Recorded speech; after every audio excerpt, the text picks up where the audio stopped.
Hello, and welcome to the Reader's Advisory for Native American and Indigenous Peoples Heritage Month. My name is Amanda DeLand, and I am a Librarian 1 at South Bowie Branch Library. As part of Prince George's County Memorial Library System's celebration of Indigenous heritage, we have selected some of our collection's best books written by or starring Native people to spotlight, including some personal favorites. Be sure to check out the Native American and Indigenous Peoples Heritage page on our Heritage Hub afterwards for even more titles to browse.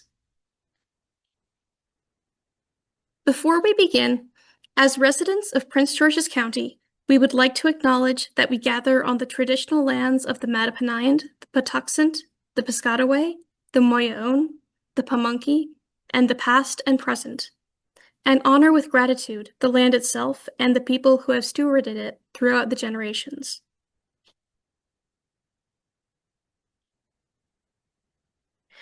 The books I am covering in this program are roughly in order of age appropriateness. Each section will have a list of the titles covered at the beginning, so if you want to skip to a section that interests you, look for that list of books. This is part 2 of our titles this year. This video covers the teen and adult Native American and Indigenous Peoples books. The Easy and Juvenile Reader's Advisory was released 1 week ago on this channel. The full list of all titles discussed will be available at the end of this program. This section is books for teenagers.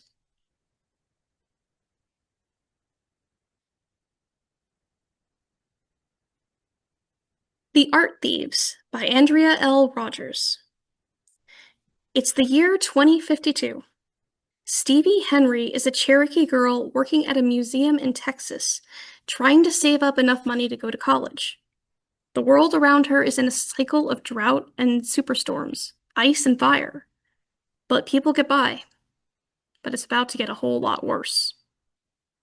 When a mysterious boy shows up at Stevie's museum saying that he's from the future and telling her what is to come, she refuses to believe him. But soon she will have no choice. From the author of the Walter Award-winning Man-Made Monsters comes a YA novel that conjures our futures in startling life, the ones that we are headed towards and the ones we can still work towards.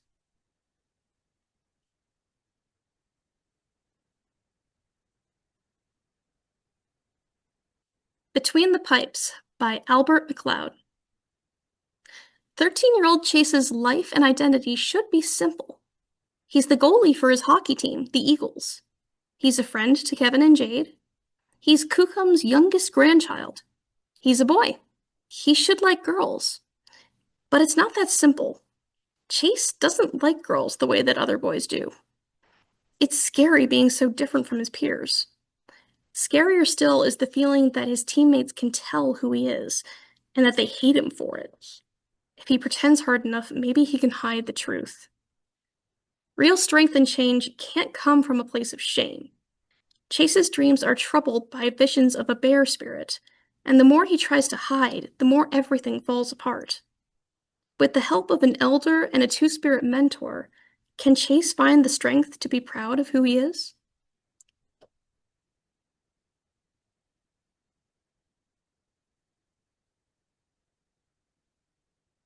Legendary Fry Bread Drive-In. Intertribal Stories, edited by Cynthia Latish Smith.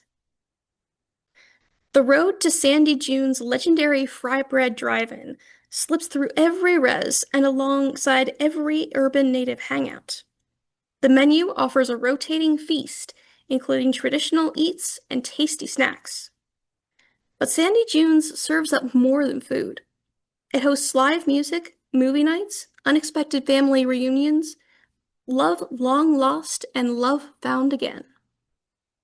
That big green and gold neon sign beckons to teens of every tribal nation, often when they need it most.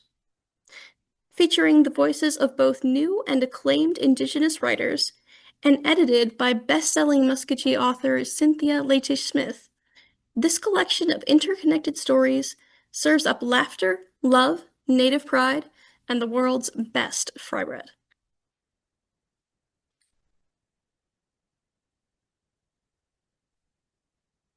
Little Moons by Jen Storm. It's been a year since Rihanna's sister Chelsea went missing on her way home from school. Without any idea of what happened, Rihanna and her family struggle to find closure. Driven from her home by memories, Rihanna's mom moves to the big city. Left behind on the reserve, Rihanna and her brother go to live with their dad. Rihanna is hurt and angry that her mom has run away. She feels lonely and abandoned, but she is not alone. Lights turn on in empty rooms, and objects move without being touched. There are little moons everywhere.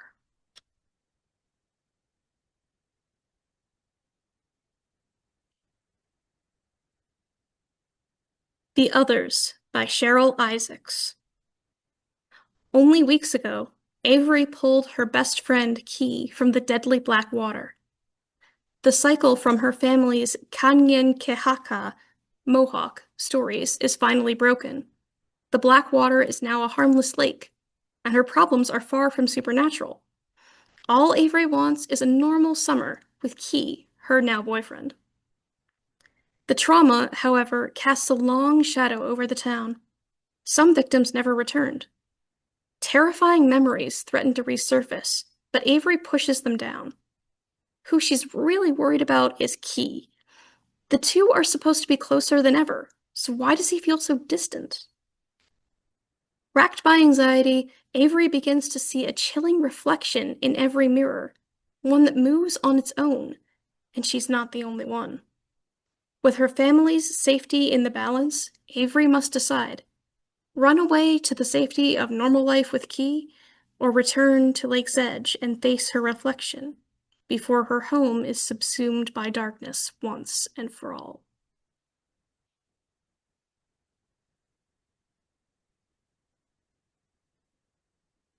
Hours to Tell: Reclaiming Indigenous Stories by Eldon Yellowhorn. For too long, stories and artistic expressions from Indigenous people have been written and recorded by others, not by the individuals who have experienced the events. In Hours to Tell, 16 Indigenous creators relate traditions, accounts of historical events, and their own lived experiences.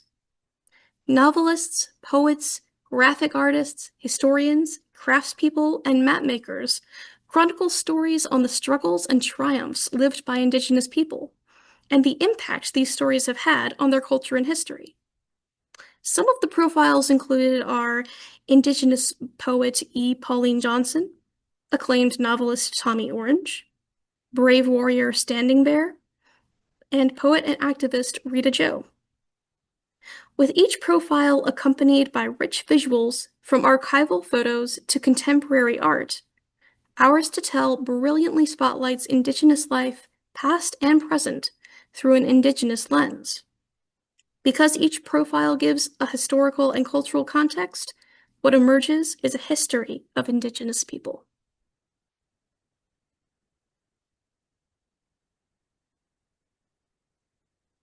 Sisters in the Wind by Angeline Boulley.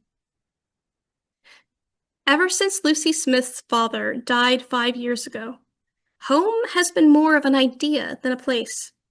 She knows being on the run is better than anything waiting for her as a ward of the state. But when the sharp-eyed and kind Mr. Jameson, with an interest in her case, comes looking for her, Lucy wonders if hiding from her past will ever truly keep her safe. 5 years in the foster system has taught her to be cautious and smart. But she wants to believe Mr. Jameson and his friend not friend, a tall and fierce-looking woman who they say wants to look after her. They also tell Lucy the truth her father hid from her. She is Ojibwe. She has had a sister and more siblings, a grandmother who'd look after her, and a home where she would be loved.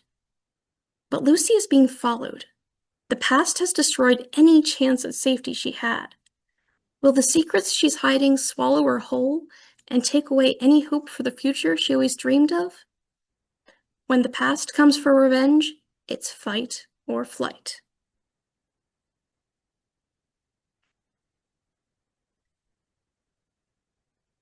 Zintka, Lost Bird of Wounded Knee by Brad Coleridge.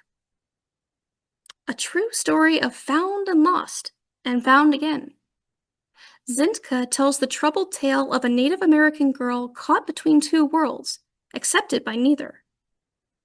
A Lakota Sioux baby and her mother, who were fleeing for safety, became victims in the Wounded Knee Massacre of 1890. The baby was found 4 days after a South Dakota blizzard, alive by the warmth of her mother's dead body. She was adopted by a prominent soldier and his famous suffragette wife to be raised in their white high society circles. Zintka was not accepted there because of racial prejudices in the era of forced assimilation. Neither was she accepted by her own people when she sought out her roots, in part because she did not speak their language. Named Lost Bird at the moment she was separated from her Lakota caregivers, Zintka was chronicled in newspapers from her discovery to her death. In 1991, her story was discovered through efforts of her biographer, Renee Sampson Flood. Lakota leadership from the Pine Ridge Reservation in South Dakota ceremoniously reburied her at the Wounded Knee Monument, near the mass grave of the disaster, which included her birth mother. The name Lost Bird came to describe Native American children adopted off the reservation by non-Indians after the publication of her biography. Lost Bird of Wounded Knee, Spirit of the Lakota. This concludes the section for teens. This section is books for adults.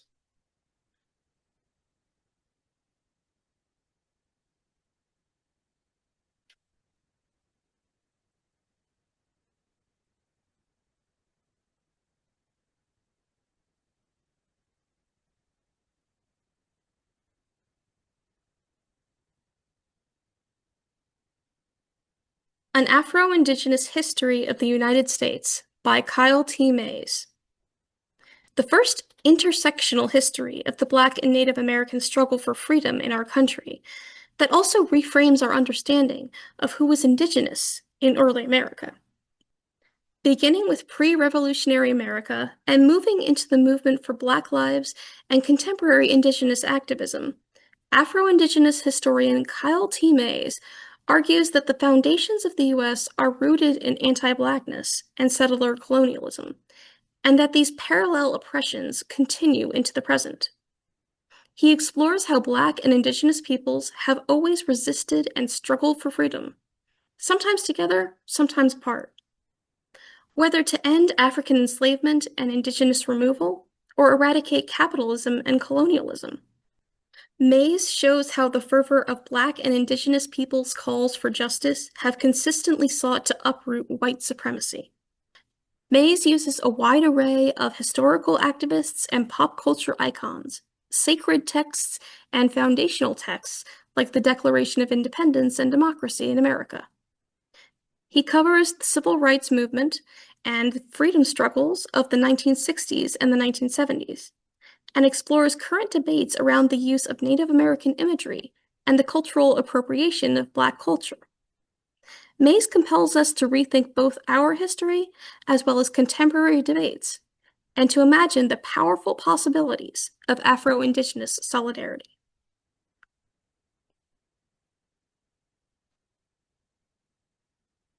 Bad Indians Book Club, Reading at the Edge of 1,000 Worlds by Patty Krawiec. When a friend asked what books could help them understand Indigenous lives, Patty Krawiec, author of Becoming Kin, gave them a list. This list became a book club, and then a podcast about a year of Indigenous reading, and then this book. The writers in Bad Indians Book Club refuse to let dominant stories displace their own, and resist the way Wemitiguzawag, European settlers, craft the prevailing narrative and decide who they are.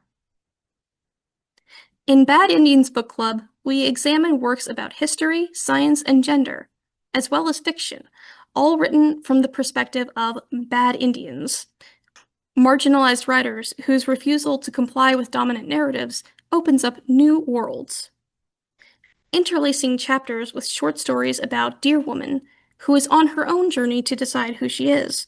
Krawek leads us into a place of wisdom and medicine, where the stories of marginalized writers help us imagine other ways of seeing the world. As Krawek did for her friend, she recommends a list of books to fill in the gaps on our own bookshelves and in our understanding. In Bad Indians Book Club comes a potent challenge to all the stories settler colonialism tells, stories that erase and appropriate, deny and deflect. Following Dear Woman, who is shaped by the profuse artistry of Krawek, we enter the multiple worlds Indigenous and other subaltern stories create. Together, we venture to the edge of worlds waiting to be born.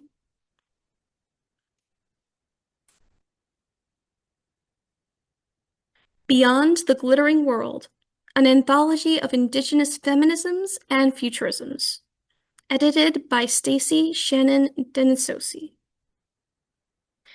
Rooted in visions of Indigenous futurisms, Beyond the Glittering World proclaims and celebrates a rising generation of Indigenous women and genderqueer storytellers.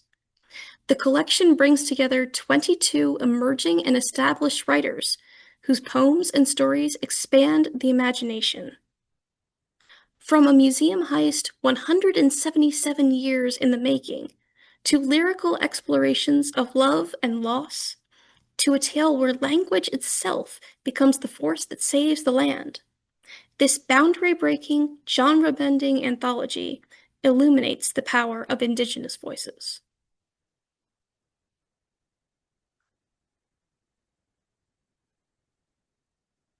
Big Chief by John Hickey.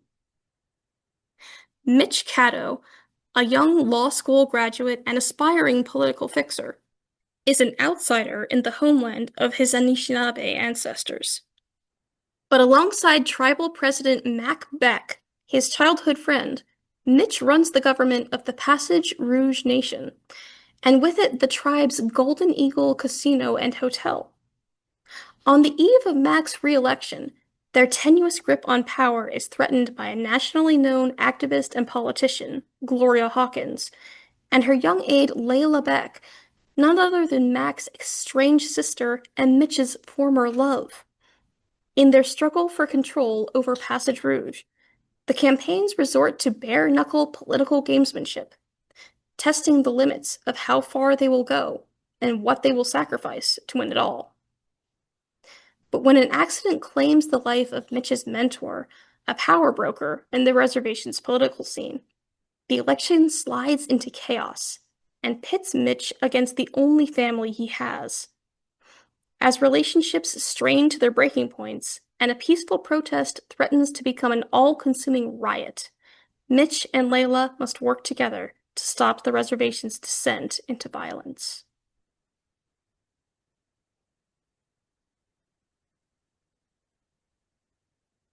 Broken Fields by Marcy R. Randon. Cash Blackbear, a young Ojibwe woman and occasional sleuth, is back on the case after a man is found dead on a rural Minnesota farm in the next installment of the acclaimed Native Crime series. Minnesota, 1970s.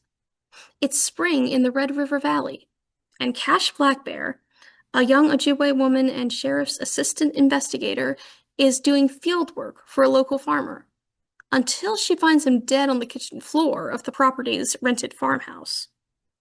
The tenant, a native field laborer, and his wife are nowhere to be found. But Cash discovers their young daughter, Shawnee, cowering under a bed. The girl, a possible witness to the killing, is too terrified to speak.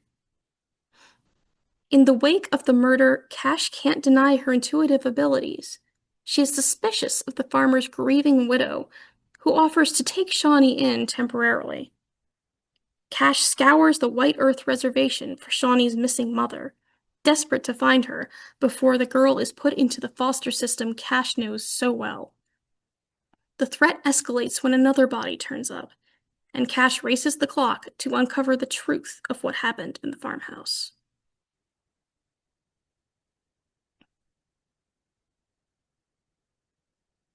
The Buffalo Hunter Hunter by Stephen Graham Jones. A chilling historical horror novel set in the American West in 1912, following a Lutheran priest who transcribes the life of a vampire who haunts the fields of the Blackfeet Reservation looking for justice. The priest's diary is discovered within a wall in modern times. What it unveils is a slow massacre, a chain of events that go back to 217 Blackfeet dead in the snow. Told in transcribed interviews by a Blackfeet named Good Stab, who shares the narrative of his peculiar life over a series of confessional visits. This is an American Indian revenge story, written by one of the new masters of horror, Stephen Graham Jones.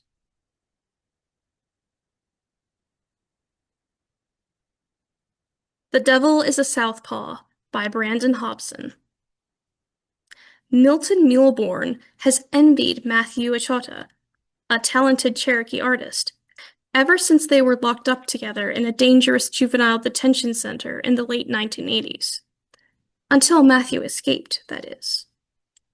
A novel within a novel, we read here Milton's dark, sometimes comic, and possibly unreliable account of the story of their childhood. Even as years later, he remains jealous of Matthew's extraordinary abilities and unlikely success. Milton reveals secrets about their friendship, their families, and their nightmarish, surreal experience of imprisonment. In revisiting the past, he explores the echoing traumas of incarceration and pride. Filled with Brandon Hobson's swirling yet visceral writing, and punctuated with original artwork, The Devil is a Southpaw is an ambitious, elegant, and propulsive novel in the spirit of Vladimir Nabokov and Gabriel Garcia Marquez.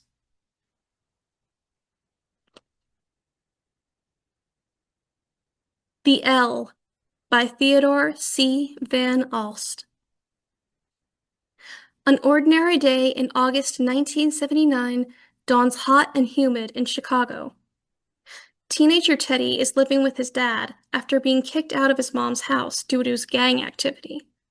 But Teddy has thrived in the Simon City Royals, and today he'll be helping to lead a posse of the group's younger members south across the city to a Roosevelt High School to attend a gathering of gangs forming the Nation, a bold new attempt at joining forces across racial lines. This holds particular importance for Teddy, as his branch's only Indigenous member. But when the meeting breaks up in gunshots and police sirens, Teddy must guide the Royals back across hostile territory, along secret routes and back alleys, and stop by stop on the thundering tracks of the L. In the face of violence from rival gangs and a secret Judas in the Royals' ranks, Teddy is armed only with a potent combination of book smarts and street smarts, and by the guiding spirit of Coyote, who has granted him the power to glimpse a future only he may survive to see. Immersed in the sights, sounds, and smells of the author's beloved city, the L will transport you to that singular sun and blood-soaked day in Chicago. It is a love letter to another time, to a city, and to a group of friends trying to find their place and make their way in a world that doesn't want them.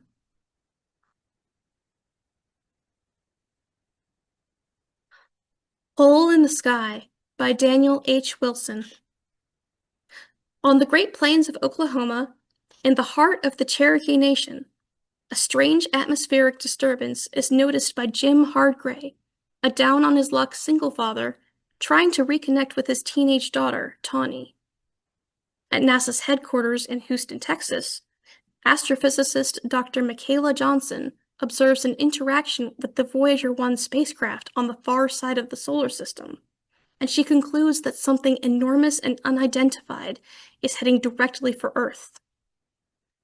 And in an undisclosed bunker, somewhere in the United States, an American threat forecaster, known only as the Man Downstairs, intercepts a cryptic communication and sends a message directly to the president and highest-ranking military brass. First contact imminent. Daniel H. Wilson's Hole in the Sky is a riveting thriller in the most creative tradition of extraterrestrial fiction. Drawing on Wilson's unique background as both a threat forecaster for the United States Air Force and a Cherokee Nation citizen, this propulsive novel asks probing questions about non-human intelligence, the Western mindset, and humans' understanding of reality.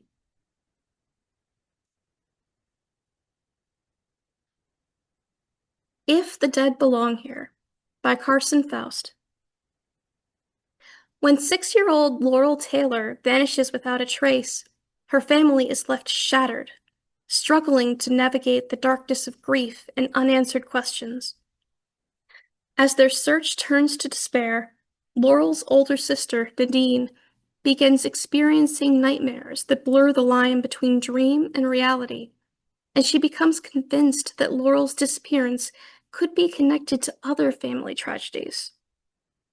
Guided by her elders, Nadine sets out to uncover whether laying the ghosts to rest is the key to finding her sister and healing her fractured family. Carson Faust captivates in this chilling literary debut that confronts the specter of colonization and the generational scars it leaves on Native American families. Steeped in Indigenous folklore and drawing from the author's own family history, If the Dead Belong Here examines what it means to be haunted, both by the supernatural and by terrors of our own making. Faust crafts a powerful, kaleidoscopic tale about the complicated legacies of violence that shape our present, the importance of honoring our past, and the resilience of a family and a people determined to heal from old wounds.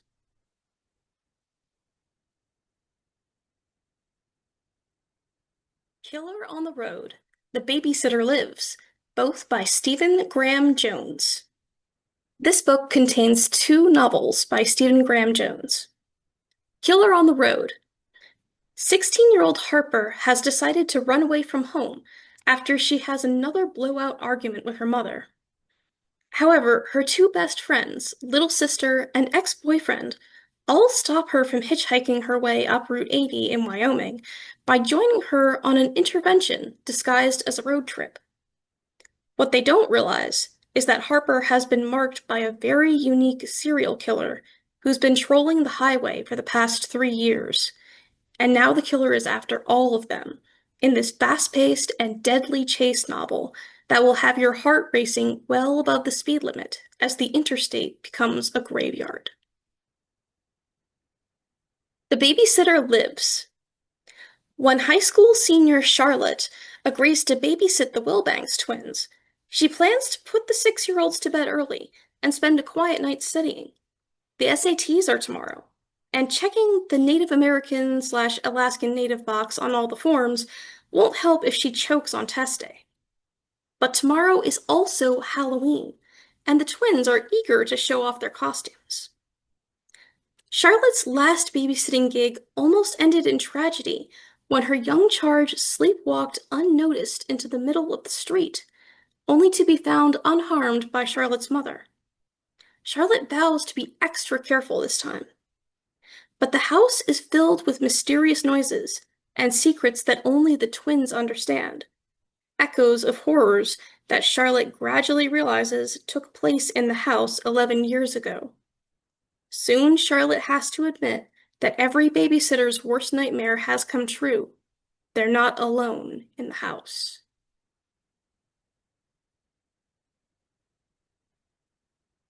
The Last Stand of the Raven Clan.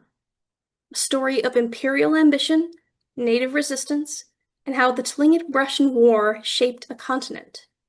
By Gerald Easter and Mara Voorhees. At the turn of the 19th century, Russia was a rising power in North America. The Tsar's empire extended across the Bering Sea, through the Aleutians and Kodiak Island, and down the Alaskan Panhandle. The objective of this imperialist project was to corner the lucrative North Pacific fur trade and colonize the American coastline all the way to San Francisco Bay. The audacious scheme was moving apace until the Russians were finally confronted and stalled on the battlefield. When Russia went to war in America, the fate of a continent was at stake. Yet it was neither the old world rivals Spain and Britain, nor the upstart United States who stopped Russian expansion, but a coalition of defiant Tlingit tribes. The Last Stand of the Raven Clan is the true story of how the indigenous Tlingit people of Southeast Alaska thwarted Imperial Russia's grand plan of conquest in North America. The Tlingit stance against Russian colonization during the Battle of Sitka and beyond was arguably the most successful indigenous resistance against European imperialism in North America. Tlingit oral histories and Russian eyewitness accounts bring this history to life, shedding light on events both inspiring and infamous. The massacre at Refuge Rock, one of Native America's worst atrocities, the Survival March, the perilous Tlingit retreat to avoid Russian capture and enslavement, and the cutthroat competition between the US and Russia to control the Northern Pacific. Ultimately, The Last Stand of the Raven Clan chronicles the determined struggle for the survival of the Tlingit people in their ancestral homeland, and places the Battle of Sitka in its rightful spot as a key turning point in North American history.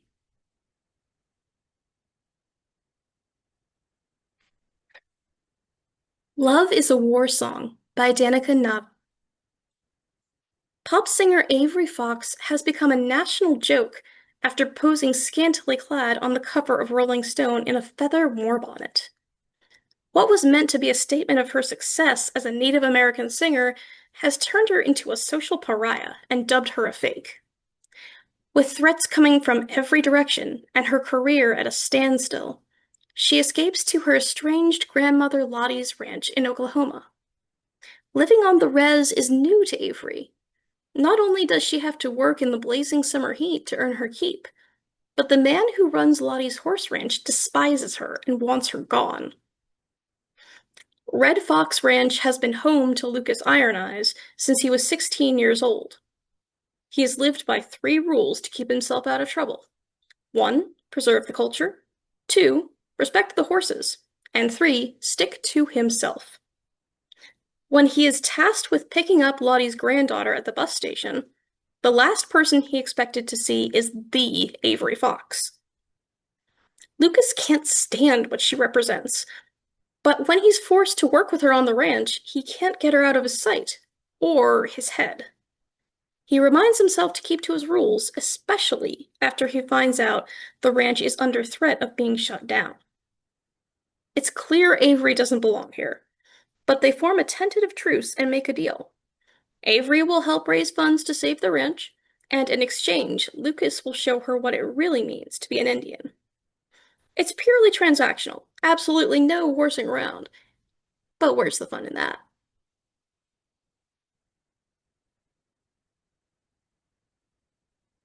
Making Love with the Land by Joshua Whitehead.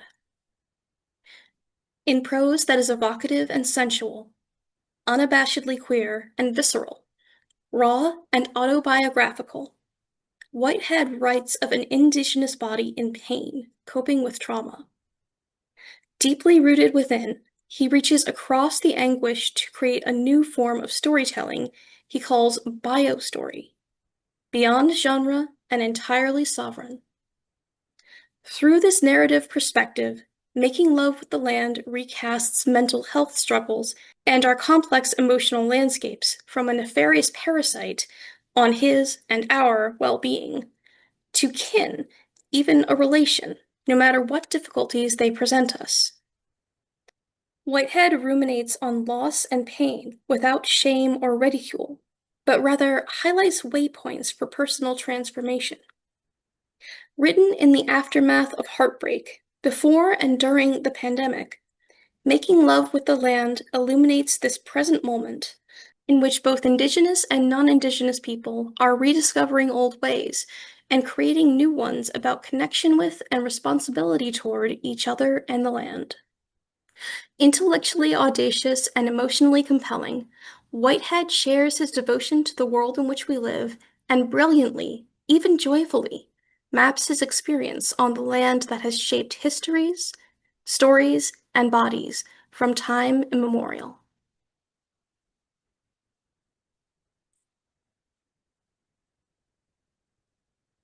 Mask of the Deer Woman by Lori L. Dove. To find a missing young woman, the new tribal marshal must also find herself. At rock bottom following her daughter's death, ex-Chicago detective Carrie Starr has nowhere to go but back to her roots. Starr's father never talked much about the reservation where he was raised, but the tribe needs a new marshal as much as Starr needs a place to call home. In the past decade, too many young women have disappeared from the res. Some have ended up dead, others just gone. Now, local college student Chinoa Cloud is missing, and Starr falls into an investigation that leaves her drowning in memories of her daughter, the girl she failed to save. Starr feels lost in this place she thought would welcome her, and when she catches a glimpse of a figure from her father's stories, with the body of a woman and the antlers of a deer, Starr can't shake the feeling that the fearsome spirit is watching her, following her. What she doesn't know is whether Deer Woman is here to guide her, or to seek vengeance for the lost daughters that Starr can never bring home.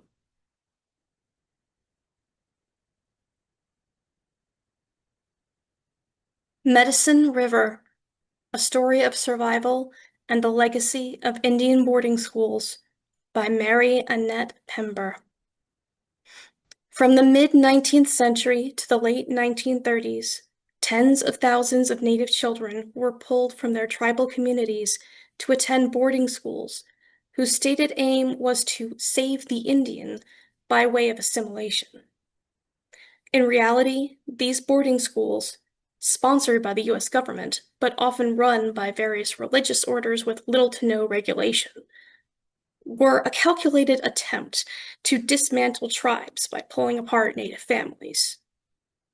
Children were beaten for speaking their native languages, denied food, clothing, and comfort, and forced to work menial jobs in terrible conditions, all while utterly deprived of love and affection. Among those thousands of children was Ojibwe journalist Mary Pember's mother, who was sent to a boarding school in northern Wisconsin at age 5. The trauma of her experience cast a pall over Pember's own childhood and her relationship with her mother.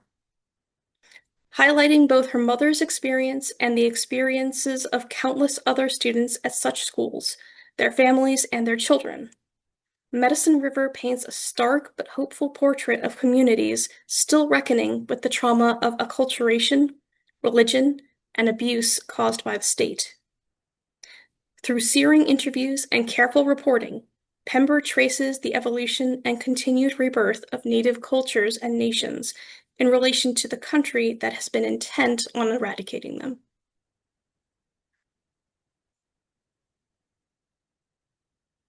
Medicine Wheel for the Planet, A Journey Toward Personal and Ecological Healing by Dr. Jennifer Grenz. A farm kid at heart, and an Lakapamuks woman of mixed ancestry, Dr. Jennifer Grenz always felt a deep connection to the land.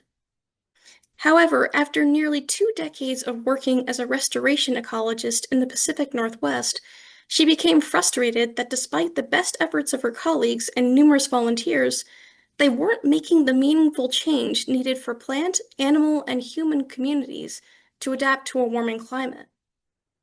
Restoration ecology is grounded in an idea that we must return the natural world to an untouched, pristine state, placing humans in a godlike role, a notion at odds with Indigenous histories of purposeful, reciprocal interaction with the environment.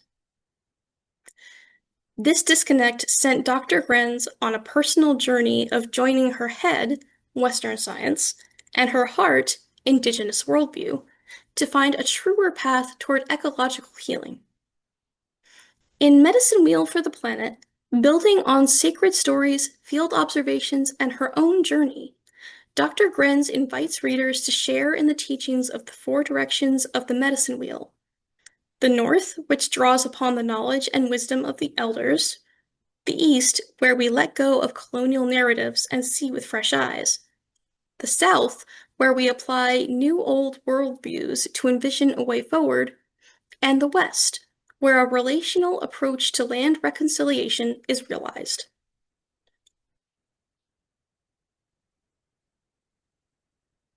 Mother by M.S. Red Cherries. Mother is a work rooted in an intimate fracture.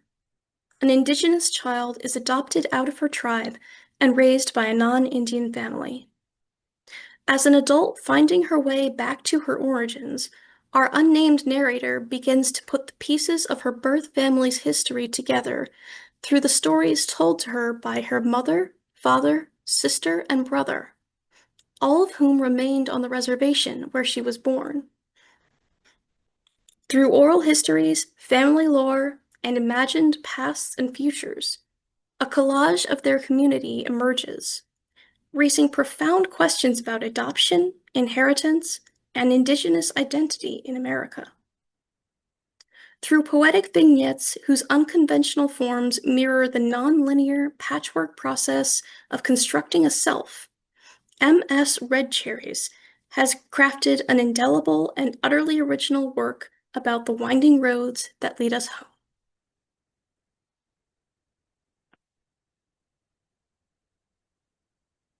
My Life, Growing Up Native in America, edited by Illuminative.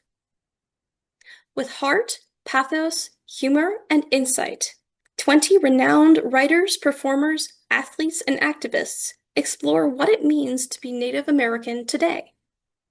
Through a series of essays and poems, these luminaries give voice to their individual experiences, while shedding light on the depth and complexity of modern Native American identity, resiliency, and joy.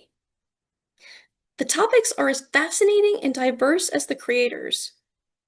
From Mato Wayuhi, award-winning composer of Reservation Dogs, honoring a friend who believed in his talent, to New York Times best-selling author Angeline Woolley, exploring what it means to feel Native enough.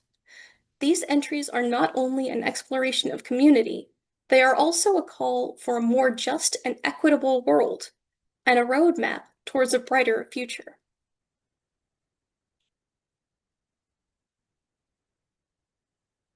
Native America, The Story of the First Peoples by Kenneth L. Fetter. Native America presents an infinitely surprising and fascinating deep history of the continent's indigenous peoples. Kenneth Fetter, a leading expert on Native American history and archaeology, draws on archaeological, historical, and cultural evidence to tell the ongoing story, more than 20,000 years in the making, of an incredibly resilient and diverse mixture of peoples, revealing how they have ingeniously adapted to the many changing environments of the continent, from the Arctic to the desert Southwest. Richly illustrated, Native America introduces close to 100 different peoples, each with their own language, economic and social system, and religious beliefs. Here we meet the Pequot, Tunsis, Iroquois, and Huron of the Northeast, the Navajo, Hopi, Zuni, and Apache of the Southwest, the Hidatsa, Mandan, and Lakota of the Northern Plains, the Haida, Kwakiutl, Nootka, and Salish of the Northwest Coast, the Tule River and Mohave of Southern California, the Cherokee, Creek, and Seminole of the Southeast, and the Inuit and Kalaallit of the Arctic. We learn about hunters of enormous Ice Age beasts, people who raised stone tool-making to the level of art, a Native American empire ruled by a king and queen with a huge city at its center and colonies hundreds of miles away, a society that made the desert bloom by designing complex irrigation networks, brilliant architects who built fairy castles in sandstone cliffs, and artists who produced beautiful and moving petroglyphs and pictographs that reflect their deep thinking about history, the sacred, the land, and the sky. Native America is not about peoples of the past, but vibrant, living ones with an epic history of genius and tenacity, a history that everyone should know.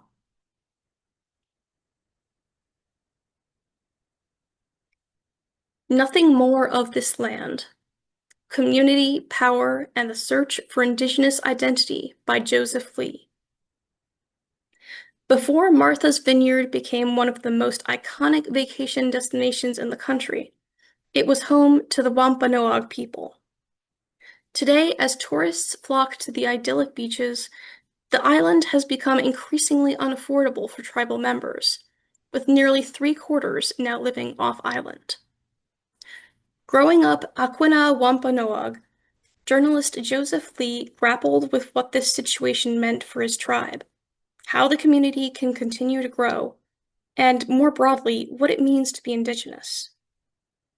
In Nothing More of This Land, Lee weaves his own story and that of his family into a panoramic narrative of Indigenous life around the world.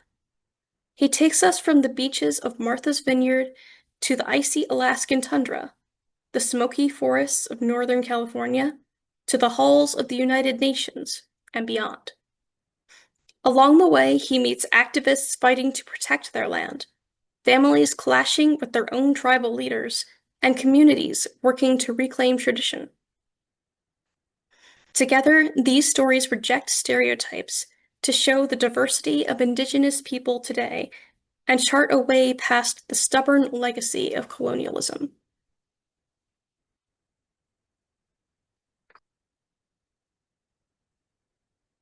Old School Indian by Aaron John Curtis.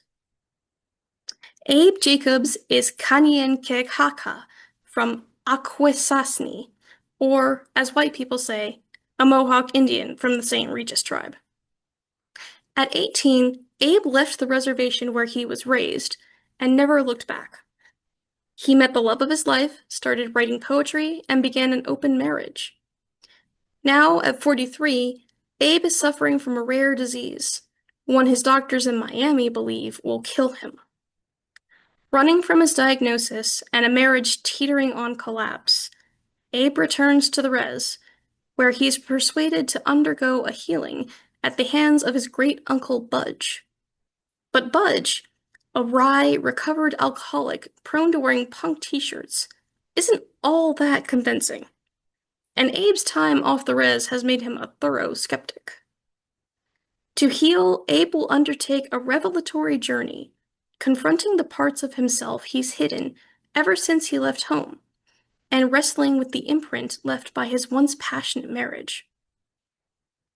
Delivered with crackling wit and heart-wrenching tenderness, Old School Indian is a striking exploration of the power and secrets of family, the capacity for healing and intimacy, and the ripple effects of history and culture.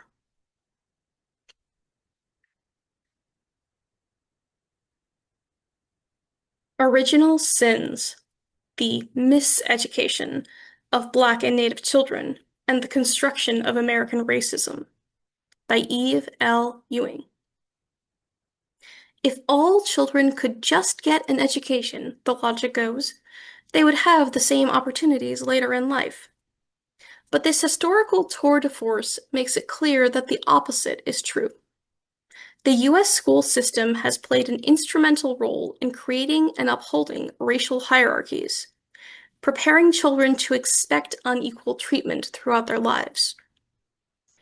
In Original Sins, Ewing demonstrates that our schools were designed to propagate the idea of white intellectual superiority, to civilize Native students, and to prepare Black students for menial labor. Education was not an afterthought for the Founding Fathers. It was envisioned by Thomas Jefferson as an institution that would fortify the country's racial hierarchy. Ewing argues that these dynamics persist in a curriculum that continues to minimize the horrors of American history. The most insidious aspects of this system fall below the radar in the forms of standardized testing, academic tracking, disciplinary policies, and uneven access to resources. By demonstrating that it's in the DNA of American schools to serve as an effective and under-acknowledged mechanism maintaining inequality in this country today, Ewing makes the case that we need a profound re-evaluation of what schools are supposed to do and for whom. This book will change the way people understand the place we send our children for 8 hours a day.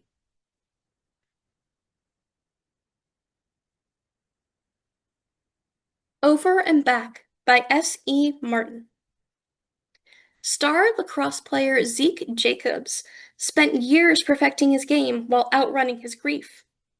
When a trade unexpectedly sends him to the Buffalo Outlaws, he finds himself facing everything he abandoned: the reservation where his father's death left an unfillable void, the cultural traditions that once defined him, and the childhood friend whose love he wasn't brave enough to keep. Genesee Sky has woven herself deeply into their Haudenosaunee community, finding purpose in preserving traditions and teaching the next generation. She's made peace with Zeke's absence, or so she told herself, until he reappeared on her doorstep, still carrying the same magnetic presence that once captured her heart. As Zeke rediscovers the creator's game that connects him to his ancestors, the walls he built begin to crumble, and his connection to Jenny flares brighter than a full moon. But Jenny won't risk everything for another heartbreak. Surrounded by the rhythms and traditions of the game their ancestors played, can they find the courage to face old wounds?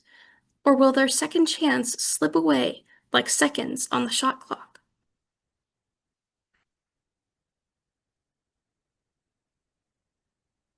The Paranormal Ranger, a Navajo investigator's search for the unexplained, by Stanley Milford Jr. As a Native American with parents of both Navajo and Cherokee descent, Stanley Milford Jr. grew up in a world where the supernatural was both expected and taboo, where shapeshifters roamed, witchcraft was a thing to be feared, and children were taught not to whistle at night. In his youth, Milford never went looking for the paranormal, but it always seemed to find him. When he joined the fabled Navajo Rangers, a law enforcement branch of the Navajo Nation, who are equal parts police officers, archaeological conservationists, and historians, the paranormal became part of his job. Alongside addressing the mundane duties of overseeing the massive 2,700 square mile reservation, Milford was assigned to utterly bizarre and shockingly frequent cases involving mysterious livestock mutilations, skinwalker and Bigfoot sightings, UFOs, and malicious hauntings. In The Paranormal Ranger, Milford recounts the stories of these cases from the clinical and deductive perspective of a law enforcement officer. Milford's Native American worldview and investigative training collide to provide an eerie account of what logic dictates should not be possible.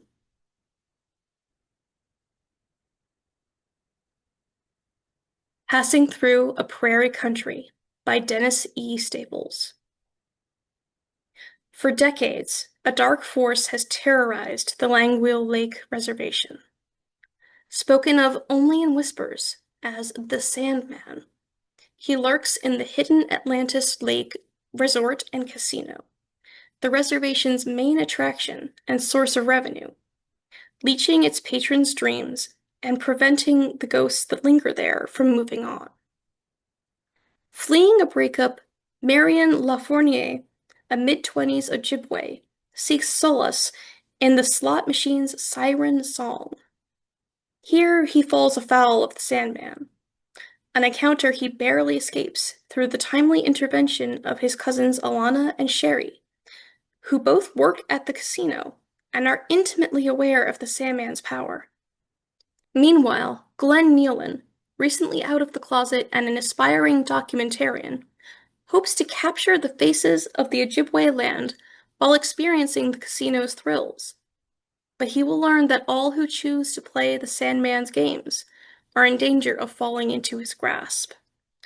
Marion and Alana are members of the Bullhead clan, a family with ties to a sacred past and a fierce determination to ensure their future. Alana, with her 7-fire sight, is the only person to fully understand the danger the Sandman poses. Aware of Marion's occasional ability to navigate the spirit world, She enlists his aid in defeating this wraith. But the power and reach of the Sandman go far beyond Alana's worst fears. Soon, she and Marion find themselves in a battle for their lives and for the souls of the reservation's residents, both the living and the dead.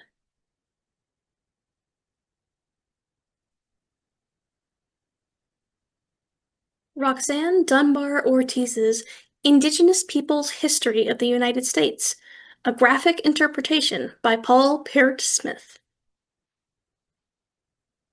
Roxanne Dunbar Ortiz's influential New York Times bestseller exposed the brutality of this nation's founding and its legacy of settler colonialism and genocide. Through evocative, full-color artwork, renowned cartoonist Paul Peart Smith brings this watershed book to life, centering the perspective of the peoples displaced by Europeans and their white descendants to trace indigenous perseverance over 4 centuries against policies intended to obliterate them. Recognized for his adaptation of W.E.B. Du Bois' The Souls of Black Folk and his extensive expertise in the comics industry, Peart Smith collaborates with experienced graphic novel editor Paul Buell to provide an accessible introduction to a complex history that will attract new generations of readers from all ages. This striking graphic adaptation will rekindle crucial conversations about the centuries-long genocidal program of the U.S. settler colonial regime that has largely been omitted from history.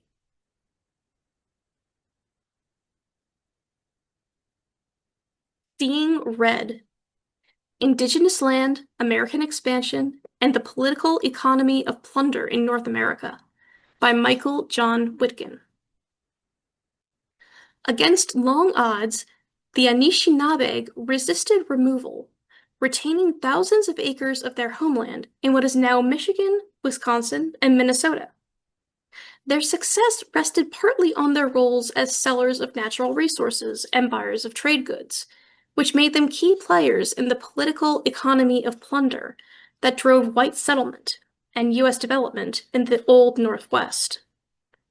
But as Michael Whitkin demonstrates, the credit for native persistence rested with the Anishinaabe themselves. Outnumbering white settlers well into the 19th century, they leveraged their political savvy to advance a dual citizenship that enabled mixed-race tribal members to lay claim to a place in U.S. civil society.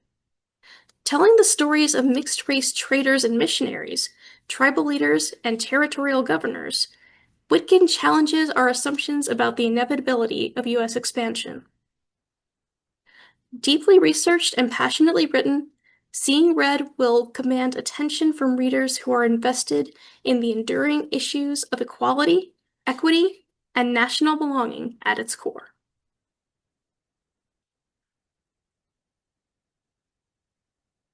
The Serviceberry: Abundance and Reciprocity in the Natural World by Robin Wall Kimmerer. As Indigenous scientist and author of Braiding Sweetgrass, Robin Wall Kimmerer harvests serviceberries alongside the birds, she considers the ethic of reciprocity that lies at the heart of the gift economy. How, she asks, can we learn from Indigenous wisdom and the plant world to reimagine what we value most? Our economy is rooted in scarcity, competition, and the hoarding of resources, and we have surrendered our values to a system that actively harms what we love. Meanwhile, the serviceberry's relationship with the natural world is an embodiment of reciprocity, interconnectedness, and gratitude. The tree distributes its wealth, its abundance of sweet, juicy berries, to meet the needs of its natural community. And this distribution ensures its own survival. As Kimmerer explains, serviceberries show us another model, one based on reciprocity, where wealth comes from the quality of your relationships, not from the illusion of self-sufficiency. As Elizabeth Gilbert writes, Robin Wall Kimmerer is a great teacher, and her words are a hymn of love to the world.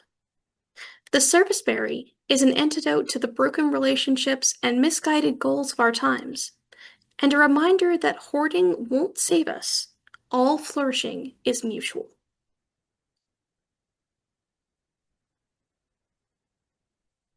Shadow of the Solstice by Anne Hillerman.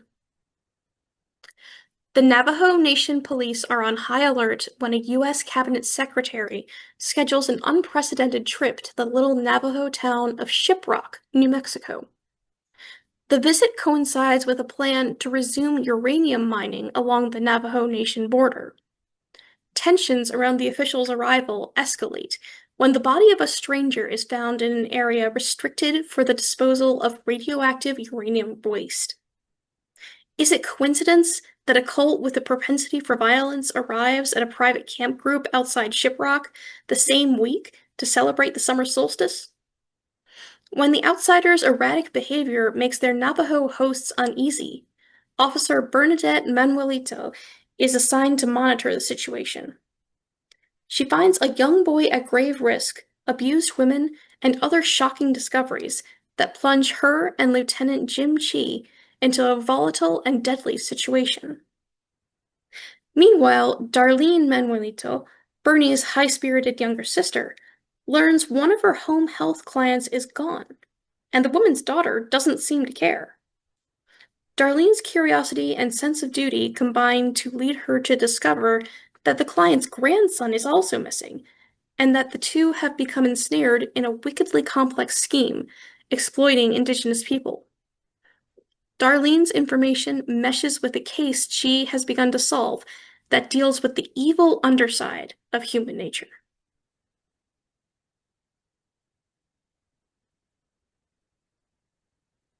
Mall Ceremonies by Kyle Edwards. Word on the street is that this is the Tigers' last season. For Tomahawk Tommy Shields, an Indigenous, image-obsessed high school student from Winnipeg, the potential loss of his team serves as a stark reminder of his uncertain future. He can't help but feel that each of his peers has some skill or gift that he lacks, yet each of their perceived virtues hides starker truths, too. Clinton is beloved by teachers, but his good kid disposition is a desperate attempt not to fall prey to the gang violence in which his older brother has become enmeshed. Floyd has incredible talent on the ice, yet behind that talent lies deep insecurity about his multiracial background.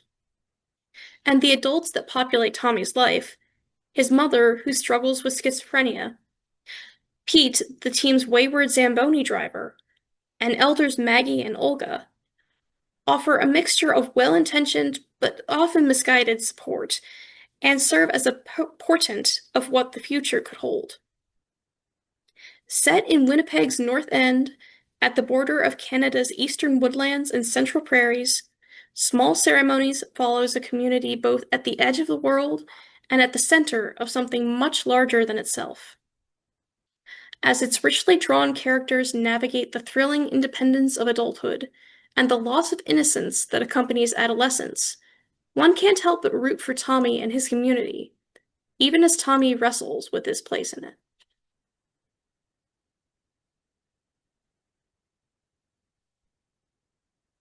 To the Moon and Back by Eliana Ramage.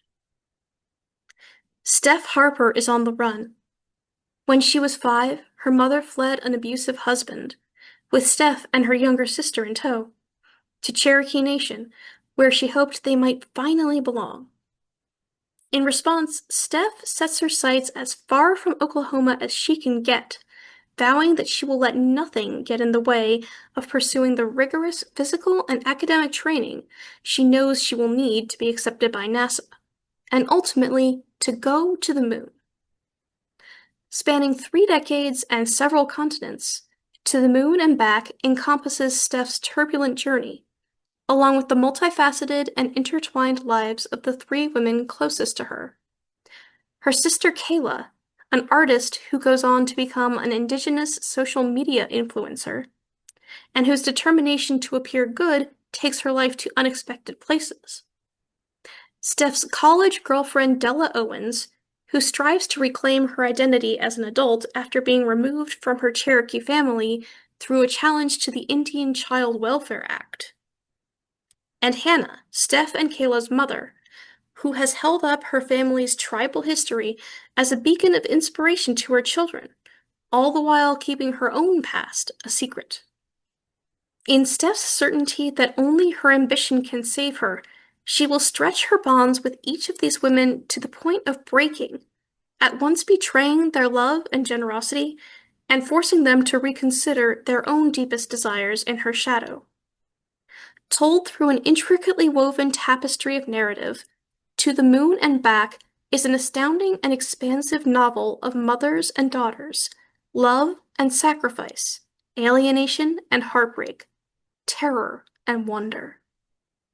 At its core, it is the story of the extraordinary lengths to which one woman will go to find space for herself.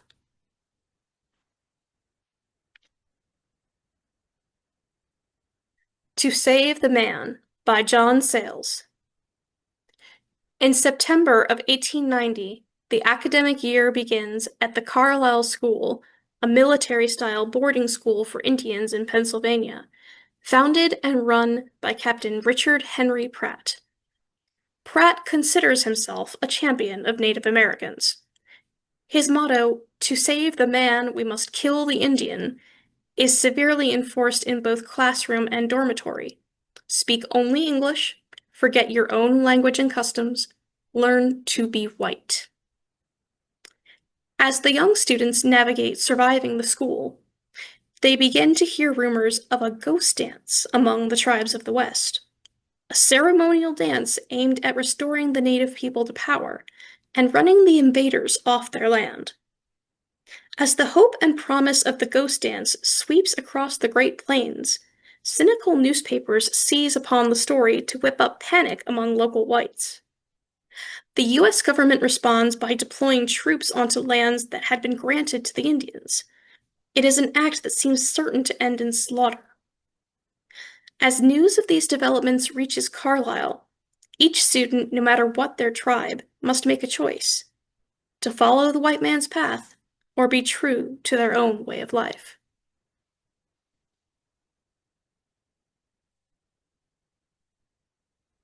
Trials and Tribulations of Dirty Shame, Oklahoma, and Other Prose Poems by Cy Hoa. Trials and Tribulations beautifully showcases Comanche Gothic literature, a new genre in Indigenous literature, at its creative best. In the tradition of the Iliad and Paradise Lost, this book is an epic poem of heroic and biblical proportions. Three Indigenous young people discover that the Holy Grail has been on the North American continent for centuries, and in Oklahoma for the last two. Battling both human and supernatural enemies, Velroy, Mia, and Stony struggle to get the Holy Grail out of Indian country to save their families and community, and bring true peace back to their ordinary, dirty shame lives.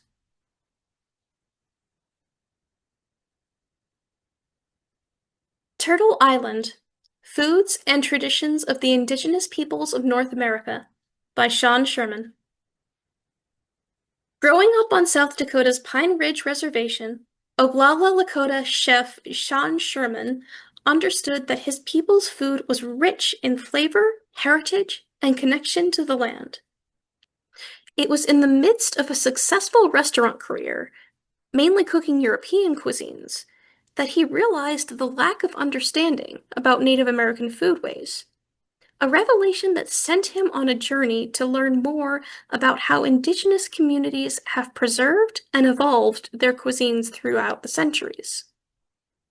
Now a leading figure in the Indigenous food movement, he shares in Turtle Island the unique and diverse native foodways of North America through both traditional and modern recipes, made with ingredients that have nourished Indigenous peoples physically, spiritually, and culturally for generations.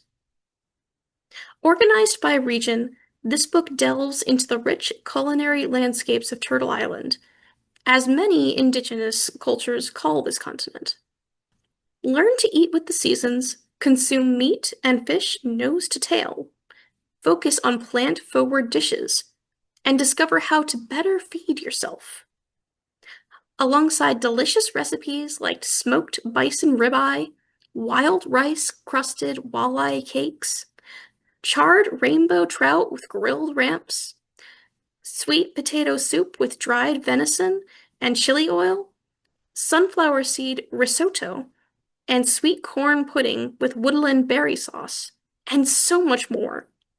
You'll see the inspiring Indigenous food scene through Sean's eyes, exemplifying how native foodways can teach us all to connect with the natural world around us. Turtle Island features rich narrative histories and spotlights the communities producing, gathering, and cooking these foods, including remarkable stories of ingenuity and adaptation that capture the resilience of Indigenous communities.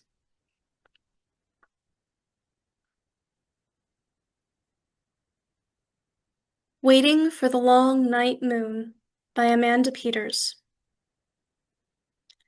In this intimate collection, Amanda Peters melds traditional storytelling with beautiful, spare prose to describe the dignity of the traditional way of life, the humiliations of systemic racism, and the resilient power to endure.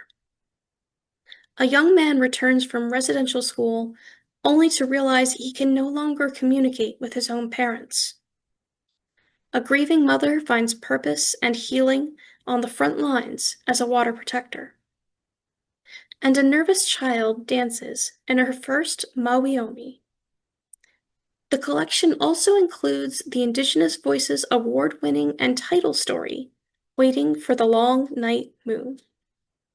At times sad, sometimes disturbing, but always redemptive, the stories in Waiting for the Long Night Moon will remind you that where there is grief, there is also joy.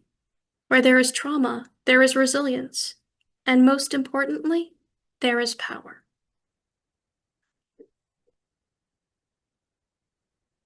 Washing My Mother's Body, A Ceremony for Grief by Joy Harjo. A beautifully illustrated edition of Poet Laureate Joy Harjo's poem, Washing My Mother's Body, which offers a way through grief when the loss appears unbearable. Through lyrical prose and evocative watercolor illustrations by award-winning Muskogee artist Dana Tiger, Washing My Mother's Body explores the complexity of a daughter's grief as she reflects on the joys and sorrows of her mother's life. She lays her mother to rest in the landscape of her memory, honoring the hands that raised her, the body that protected her, and the legs that carried her mother through adversity. Moving, comforting, and deeply emotional, Washing My Mother's Body is a tender look at mother-daughter relationships, the complexity of grieving the loss of a parent, and the enduring love of those left behind.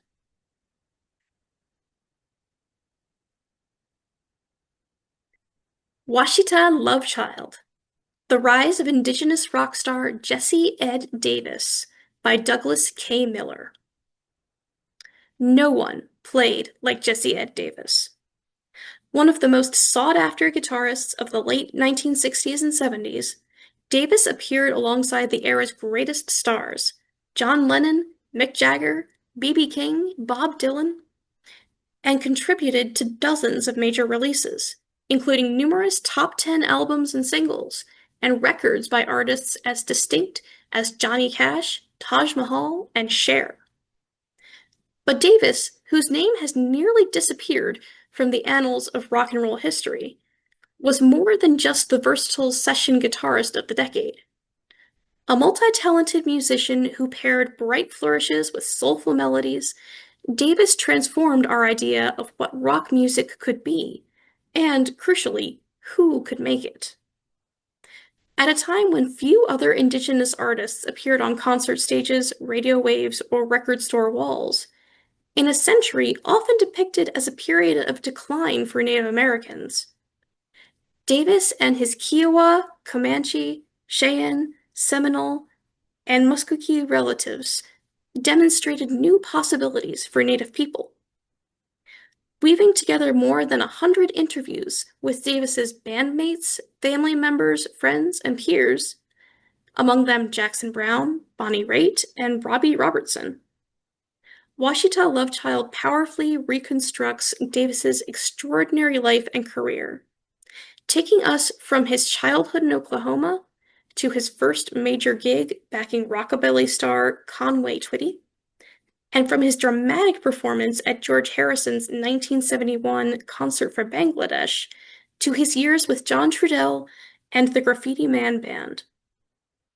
In Davis's story, a post-Beatles Lennon especially emerges as a kindred soul and creative partner. Yet Davis never fully recovered from Lennon's sudden passing, meeting his own tragic demise just 8 years later. With a foreword by former poet laureate Joy Harjo, who collaborated with Davis near the end of his life, Washita Lovechild thoroughly and finally restores the Red Dirt Boogie Brother to his rightful place in rock history, cementing his legacy for generations to come.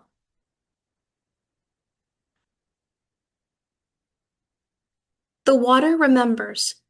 My Indigenous Family's Fight to Save a River and a Way of Life by Amy Bowers Cordalis.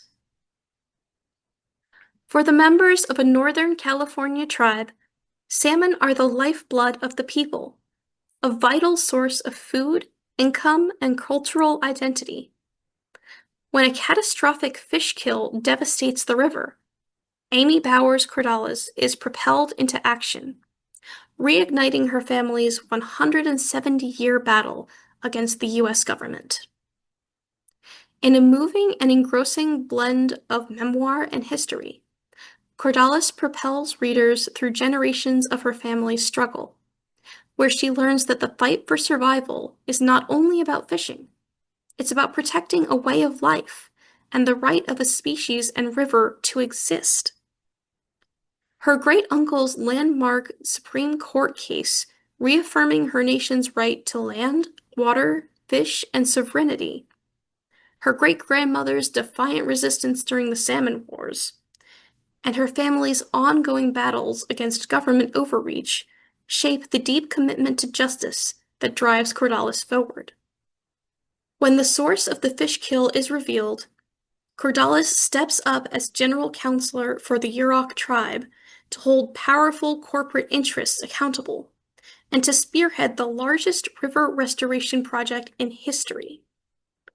The Water Remembers is a testament to the enduring power of Indigenous knowledge, family legacy, and the determination to ensure that future generations remember what it means to live in balance with the earth.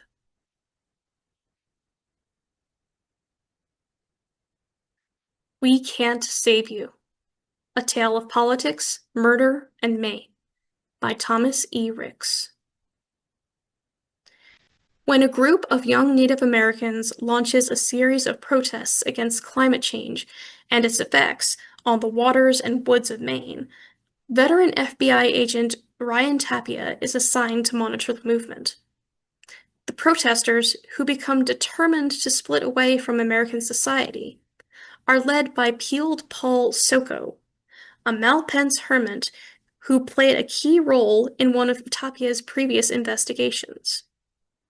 When the marchers begin making camps on the lawns of luxurious summer mansions along the Maine coast, they win national media attention and the wrath of a reactionary president.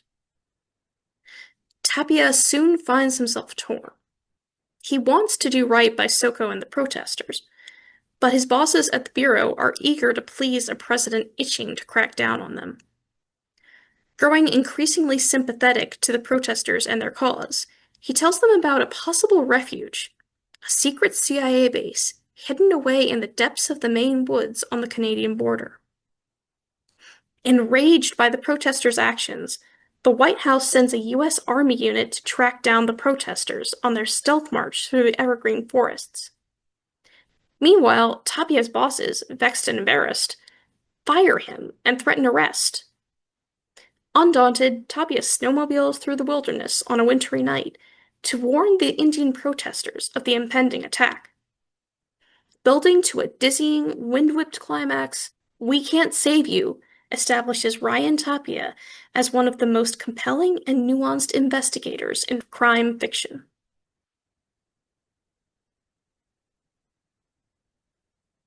We Survived the Night by Julian Brave Noisecat. Julian Brave Noisecat's childhood was rich with culture and contradictions. When his Secwepemc and Statimc father, an artist haunted by a turbulent past, abandoned the family, Noisecat and his non-native mother were embraced by the urban native community in Oakland, California, as well as by family on the Kanem Lake Indian Reserve in British Columbia. In his father's absence, Noisecat immersed himself in native history and culture to understand the man he seldom saw, his past, his story, where he came from, and by extension, himself. Years later, Noisecat sets out across the continent to correct the erasure, invisibility, and misconceptions surrounding the first peoples of this land as he develops his voice as a storyteller and artist. Told in the style of a coyote story, a legend about the trickster forefather of Noisecat's people who was revered for his wit and mocked for his tendency to self-destruct. We Survived the Night brings a traditional art form nearly annihilated by colonization back to life on the page. Through a dazzling blend of history and mythology, memoir and reportage, Noisecat unravels old stories and braids together new ones. He grapples with the erasure of North America's first peoples and the trauma that cascades across generations, while illuminating the vital indigenous cultural, environmental, and political movements reshaping the future. He chronicles the historic ascent of the first Native American cabinet secretary in the United States and the first indigenous sovereign of Canada, probes the colonial origins and limits of racial ideology and Indian identity through the story of the Lumbee tribe of North Carolina, and hauls the golden eggs of an imperiled fish out of the sea alongside the Tlingit of Sitka, Alaska. This is a rewriting and a restoration of Native history and, more intimately, of family and self, as Noisecat seeks to reclaim a culture effaced by colonization and reconcile with a father who left. Virtuosic, compelling, and deeply moving, this is at once an intensely personal journey and a searing portrait of Indigenous survival, love, and resurgence. Drawing from 5 years of on-the-ground reporting, We Survived the Night paints a profound and unforgettable portrait of contemporary Indigenous life, alongside an intimate and deeply powerful reckoning between a father and son. A soulful, formally daring, and indelible work from an important new voice.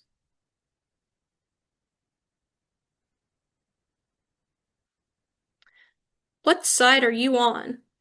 A Tohono O'odham Life Across Borders by Michael Stephen Wilson. Renowned human rights activist Michael Mike Wilson has borne witness to the profound human costs of poverty, racism, border policing, and the legacies of colonialism. From a childhood in the mining town of Ajo, Arizona, Wilson's life journey led him to U.S. military service in Central America, seminary education, and religious and human rights activism against the abuses of U.S. immigration policies. With the increased militarization of the U.S. and Mexico border, migration across the Tohono O'odham nation surged, as did migrant deaths and violent encounters between tribal citizens and U.S. Border Patrol agents. When Wilson's religious and ethical commitments led him to set up water stations for migrants on the nation's lands, it brought him into conflict not only with the U.S. government, but also with his own tribal and religious communities. This richly textured and collaboratively written memoir brings Wilson's experiences to life. Joining Wilson as co-author, Jose Antonio Lucero adds political and historical context to Wilson's personal narrative. Together, they offer a highly original portrait of a Nwadham life across borders that sheds light on the struggles and resilience of Native peoples across the Americas.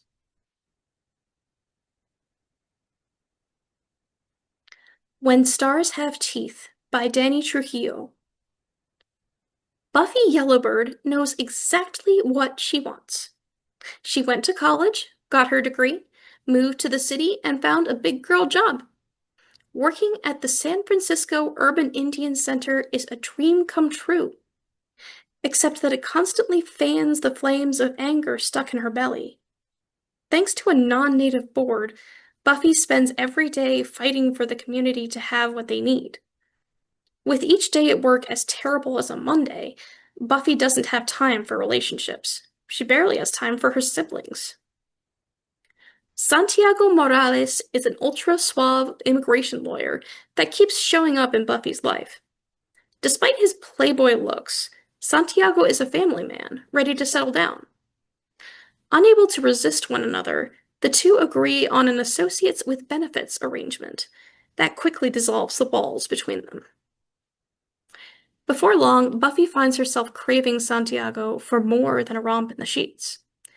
Their associates arrangement was evolving into something more. Faced with accepting the darkest parts of herself or leaving Santiago behind forever, Buffy must decide if she is worthy of love. The Whistler by Nick Medina. Henry Hotard was on the verge of fame, gaining a following and traction with his eerie ghost hunting videos. Then his dreams came to a screeching halt. Now he's learning to navigate a new life in a wheelchair, back on the reservation where he grew up, relying on his grandparents' care while he recovers. And he's being haunted. His girlfriend Jade insists he just needs time to adjust to his new reality as a quadriplegic. That is his traumatized mind playing tricks on him, but Henry knows better. As the specter haunting him creeps closer each night, Henry battles to find a way to endure, to rid himself of the horror stalking him. Worried that this dread might plague him forever, he realizes the only way to exile his phantom is by confronting his troubled past and going back to the events that led to his injury. It all started when he whistled at night.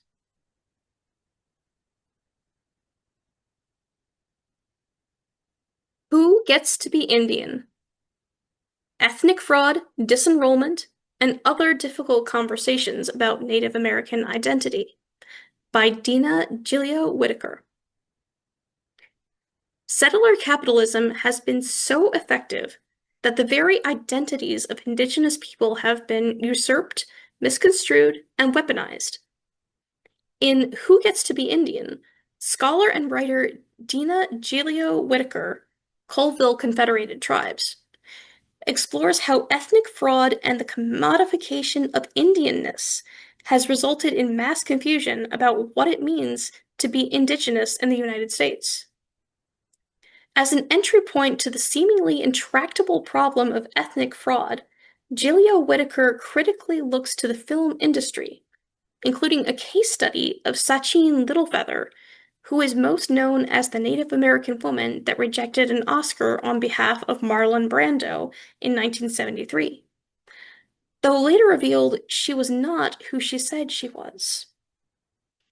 Gilio Whitaker argues that this pretendian phenomenon originated in Southern California, when the United States was forcing assimilation of Indians into white America culturally, but also into its capitalist economic system.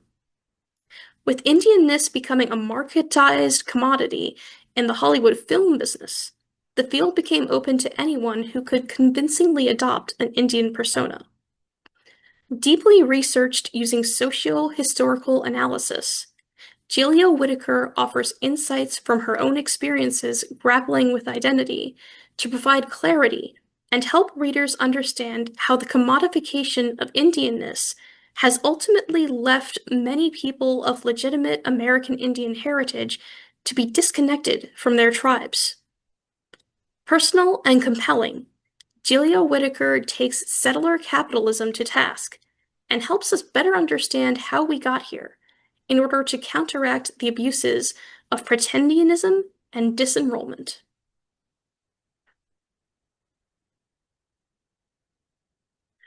The worst trickster story ever told. Native America, the Supreme Court, and the U.S. Constitution by Keith Rashad.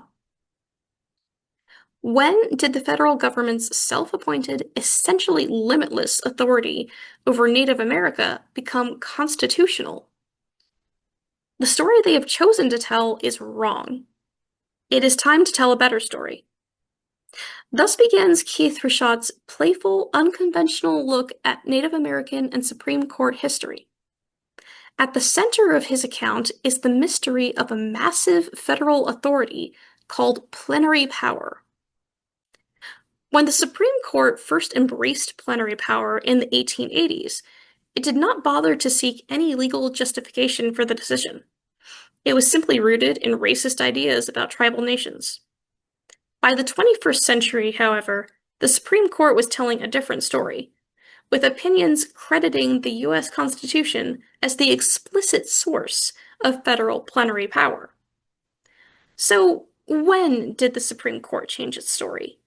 Just as importantly, why did it change its story? And what does this change mean for Native America, the Supreme Court, and the rule of law? In a unique twist on legal and Native history, Rashad uses the genre of trickster stories to uncover the answers to these questions and offer an alternative understanding. The worst trickster story ever told provides an irreverent, entertaining synthesis of Native American legal history across more than 100 years, reflecting on race, power, and sovereignty along the way. By embracing the subtle winking wisdom of trickster stories and centering the Indigenous perspective, Rashad opens up new avenues for understanding this history. We are able, then, to imagine a future that is more just, equitable, and that better fulfills the text and the spirit of the Constitution.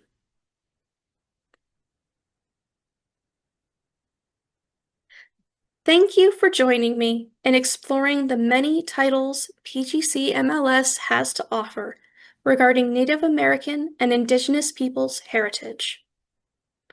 The Reader's Advisory for Easy and Juvenile Titles was posted on the PGCMLS channel 1 week ago. Please check out that program if you are interested, and be sure to check out our page on the Heritage Hub for book lists and more, including movies, biographies, and events throughout November. Thank you.